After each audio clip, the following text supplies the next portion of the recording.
Hi guys, I'm Jimmy Justice, cage fighter, unlicensed boxer, turned actor, now I'm a movie star. You might have seen some of my movies, Gold Never Lies and Trouble in Paradise. Well, I wouldn't say I'm the hardest man in Britain, but let's face it, in every city, in every town, there's a hard man, okay? But there's always someone harder. But it's the men that are prepared to put their reputations on the line and lose it. These are the men that we look up to. This is Decca Heggie's Hardest Men. Let's go. Here's a quotation I like. It's from the man Decca Heggie. He says, when he goes into his bare knuckle fight, he's only got winning on his mind, and you'll have to kill him to beat him. Okay? Now this man, he's got a big heart, yeah?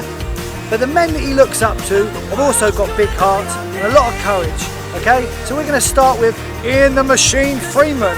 Now, Ian the Machine Freeman is from Durham.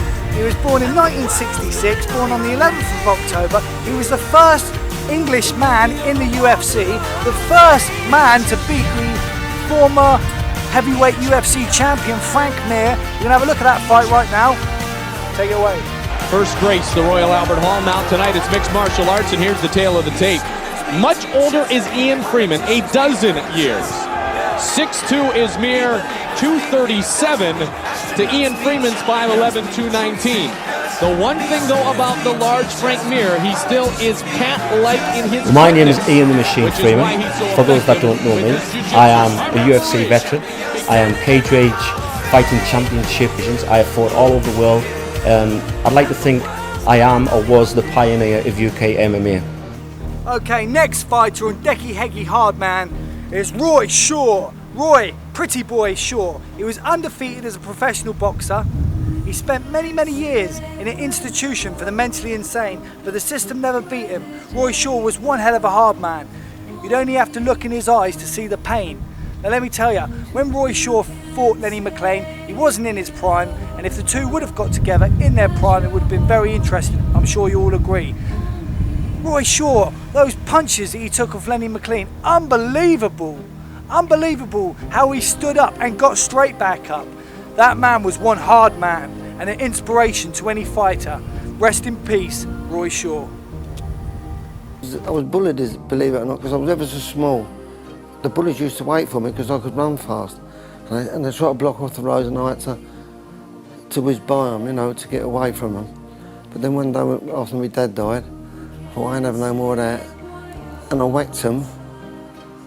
And over they went, and I thought, cool, it's a gift of God, the power of punch I got. And I whacked them, I'd done about 3 of them. And they left, from that day onwards, they left me alone. So that's the only way you can beat a bully is do them. Bang! Straight like that. That's that gets them. If you go like that, they know you're going to hit them. So it's just, what's the matter? Bang! And over they go. Boom! Called Ronnie Smith come over, he said, come and have a Barnet fair, right? I said, what was I? He said, well, you know, the fair's over there, Barnet, you know, they have bare knuckle fights. Oh, do they? I said, yes, I went over there, I always kept myself fit. And I had 3 fights over there, I'd done the 3 of them. There is, I was a professional boxer. They're only little scallywags roughers, you know, come out and as I was bang, and over they went. I'd done 3 in the afternoon. So I got 6 grand. And they said, yeah, you got that, but you won't be able to beat our top man, Donny Adams. So that's how it all started. Next is Lenny McClean.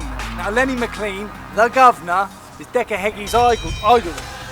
Now, sources tell me that Lenny McClean got beat a good few times in the boxing ring, but he was unbeatable on the cobbles.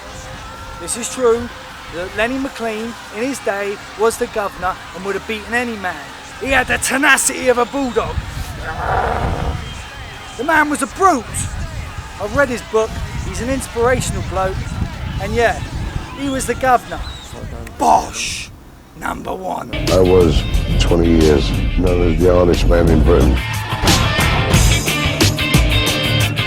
Was the best in my time. Be the best fighter. Be the governor. My name is Lenny McClean. I'm a bare knuckle fighter. These are my fists in action. Personally, I hate violence. When I was a younger man, in the East End to be a street fighter, you gave respect. And I wanted to be the governor, the best street fighter, so that's what happened. Lenny is the governor because he was unbeatable. He was scared of nothing, no man, he was just fearless. If I lived at St John's Wood, I'd probably been a college professor. I come from a brutal area where I didn't want to be kicked, so I kicked first. See, that's how I would do it. Lenny was a pal of mine, and I've got the utmost respect for him. I think his life is fascinating. As soon as there was trouble, I would turn in a second from a nice guy to a raving lunatic. And remember, as you fight, you start getting a reputation. And there'll always be mugs out there looking for a rep. Right. So always be on your guard and always keep strong. If you're strong, you'll always be in front of the other guy. Always remember that. Keep strong and fit and hate from there to your ankles. Hate so much. Bartley Gorman, King of the Gypsies. Now Bartley Gorman won his title from Big Just Uriah Burton, who was also a gypsy legend. Now you've got to beat the best to be the best, and Bartley Gorman beat the best, and he will be known forever as the King of the Gypsies. Rest in peace, Bartley Gorman. You never fought a gorgeous man, but I'm sure I would have got under your skin enough for you to fight me. And you would have beat the crap out of me. Heartache. A man can have pain in his heart as well as in his body through fighting. A lot of things have happened to me in my life. As I say, I wouldn't wish it on a dog. But anyway, I don't want to pity off anyone. As my father, he had a saying, my back is broad enough to bear it. No one knows me but me. But except God. God knows me. God knows me. When God knows all about me, and that's all that matters, I'm not bothered what anybody else think about me. Out there, this fighting, it's a stage, and I've got to play my part. I was born to play it. I must, that's my destiny. Live or die, that's my destiny.